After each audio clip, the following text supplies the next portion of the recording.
I always say I don't like romance, but when I find it in a novel, I can never have enough. Who else is like me? You pretend to be the tough guy, but in the end, the romance is the thing that keeps you turning the page.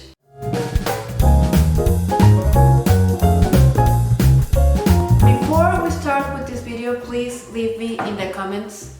Before we start with this video, please leave me a recommendation in the comments. A book that has little romance, a lot of romance, anything that you like. Please let me know. I have noticed that the thing that I like in a romance is that it's slow burn, that it always wants you living more. And I think that's the spice of a romance in a novel. John Green phrased it perfectly in An Abundance of Catherines. He says, because as good as kissing feels, nothing feels as good as anticipation of it. In this video we will see the top 10 romantic books that I want to read. These books do not have a specific order, if only the last book is the one that I want to read the most, but that's it. The first romantic book that I want to read is The Seven Husbands of Evelyn Hugo, and I also think it is curious that this book is here because she had 7 husbands, but I also think this is one of the most romantic books in the list. And even though Evelyn Hugo had 7 husbands, there's one in here that stood out, and loving someone as much to make him stand out in between other 6 husbands, I think that must be a lot of love. I don't ever want that to happen to me, but yeah, it's the first one in the list. The next book is Josh and Hazel's Guide to Not Dating, and this one caught my attention because some people that don't like romance liked this one, and I think that I'm someone that doesn't like romance. And this novel has a trope that interests me a lot. It's all the contrary on insta-love. In this trope, the characters have a lot of time of knowing each other. And in this novel, Josh and Hazel know each other since college. And I find this a whole lot more believable and more relatable. It all starts when Josh has a very bad breakup. And he meets up with Rachel and they start... See Rachel? getting each other blind dates and going into double dates. So basically, Charmander is Hazel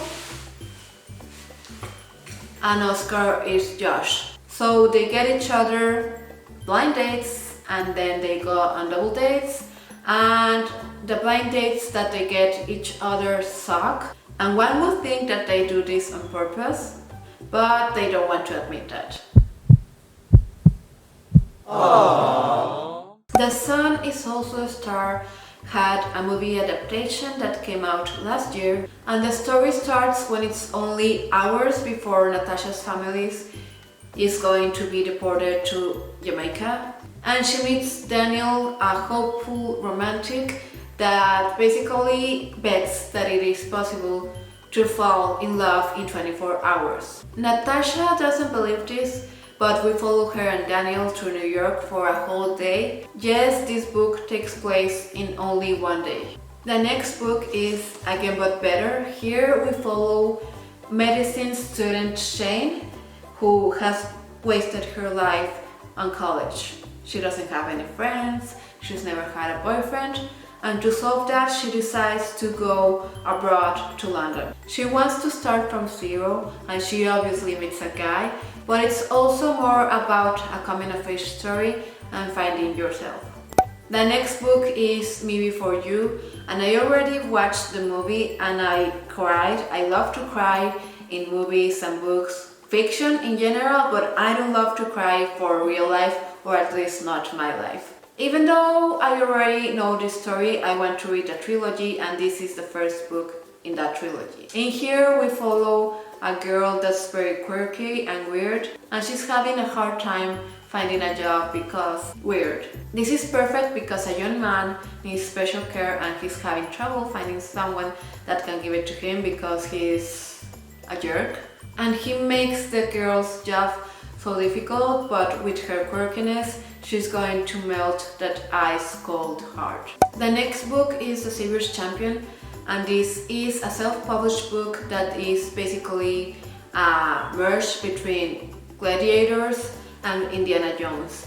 And now that I'm saying this, it is kind of curious that we will find romance in a book like this. This is a fantasy world in which the queen is seen as a goddess, and this is because her ancestor kind of purified the land, that's what the people said.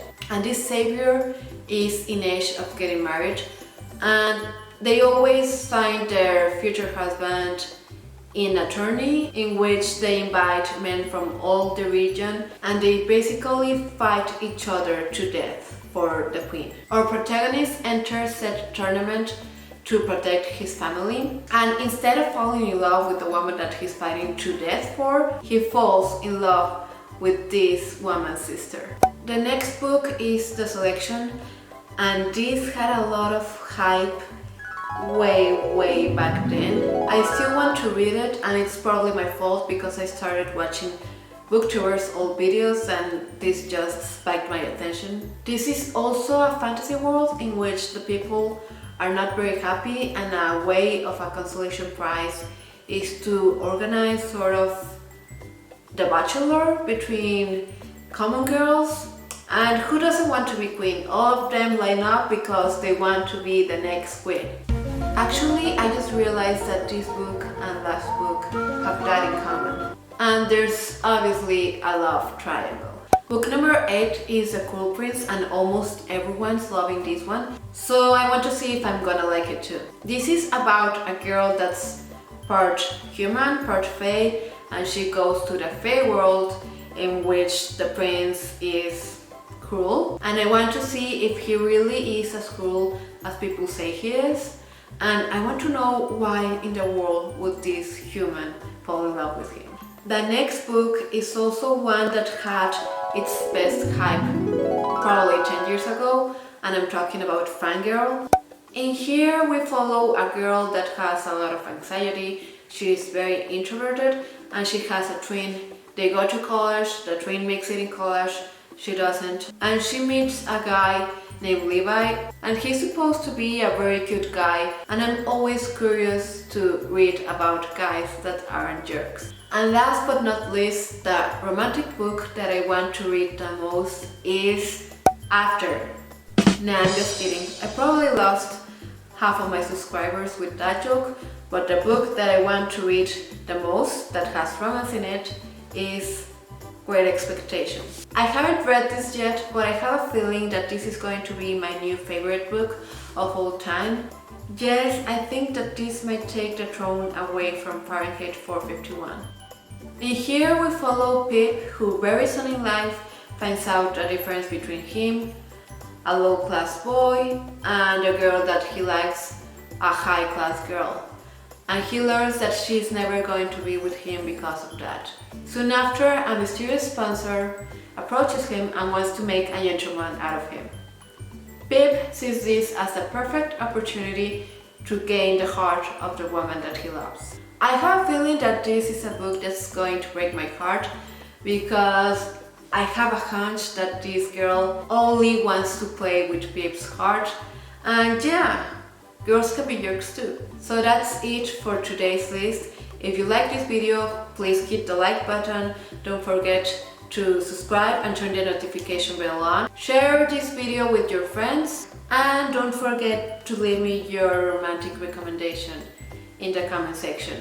See you next week. Bye!